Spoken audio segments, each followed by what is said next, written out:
Ito na naman po tayo sa cooking show, cooking time, char. This recipe called Kim rice. Ay naku, pa English pa Tagalog na nga lang ako. Alam niyo ba mga kadals, ang luto na ito ay originate sa bansang Korean. Ito na pagaya lang ang Japanese char. So dito sa amin, pag kumakain ako sa fast food, ito lang ang palagi kong ino-order. At dahil nga sarap na sarap ako, so naisipan ko na magluto kaya ako nito. So I decided na iluto ko rin siya. So ayan, niluto ko rin. Pero hindi niyo ba alam mga kaderns? Ako yung tipong pag tinikman ko, alam ko ng recipe. Ang ingredients. Char! Haruy, chef lang, galing yarn. Hindi nga, alam ko na talaga kung paano siya lutuin. Binibase ko kasi yan sa aking panlasa. Ay, sus feeling. So, ayun na nga po pala mga ingredients. Nakikita nyo naman. Bahala na kayong tumingin dyan. Yung mahilig sa mga kimchi, eto po ang magandang iluto. Wala po siyang lugaw. Pero spicy nga lang. Ako sa inyo, iluto nyo na yun.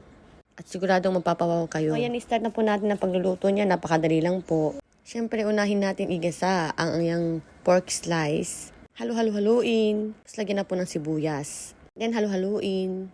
At konting slice lang po pala ng sibuyas ang nilagay ko. Diyan mga nasa 1/4 lang siya mga kaderns. Masyadong madami. Tama lang.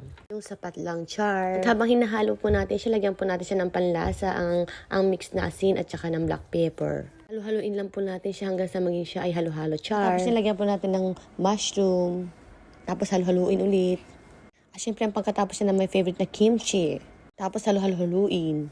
At yan po habang hinahalo po, lagyan po natin siya ng 2 cups of water. At pag nailagay na po ang 2 cups of water, wait lang po tayo ng ilang minuto para siya ay kumulo-kulo. At pag siya ay kumulo-kulo na, ilagay na po natin ang natirang rice o yung malamig na kanin. And for that, mix well. Mix the rice and the kimchi. Guys, napapa-English na naman ako. I'm seriously in English kasi, char. At dahil nga sa walang katapusang halo-halo, ako'y napagod. Kaya nagpahinga muna ako ng 24 hours. Sinayaan ko siyang ganyan. Charot. So, ayan na nga. Hindi nga, guys. Halo-haluin po natin siya ng halo-haluhin ng 1,000 times para ma-absorb talagang lasa. Pero di nga talagang madali lang iluto yan, mga kaderns. So, ayan, nag-prepare na rin po ako ng 4 eggs. At patili-patilin lang natin siya. Siyempre, hindi mawala ang toyo dyan at ang asin. Parang ako lang may toyoin, char. Hindi na masyado. Isa yan sa pampalasa ng ating Kim rice. Habang lalagay po ang itlog, halo-haluin lang din po siya. So, hayaan lang po natin siyang mahalo. Ma-absorb ang kanyang panlasa sa kanin. Nga, habang minimix natin ang ating egg at saka rice, ayan, mag-wait po tayo ng 2 years dahil napakatagal po ni yarn. Siyempre, maluto talaga ang itlog. Kailangan natin ng patient. Patient is virtue, char. Dahil nga sa napakatagal niya, natulog muna ako habang ako ay naghahalo niyan. Charot. So, ayan na nga, ilalagay na rin po yan. Tsaka ang aking cheese. Yan, diba? Sarap niyan.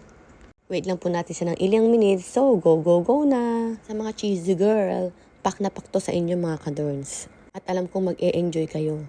So, ano pa? Try this one.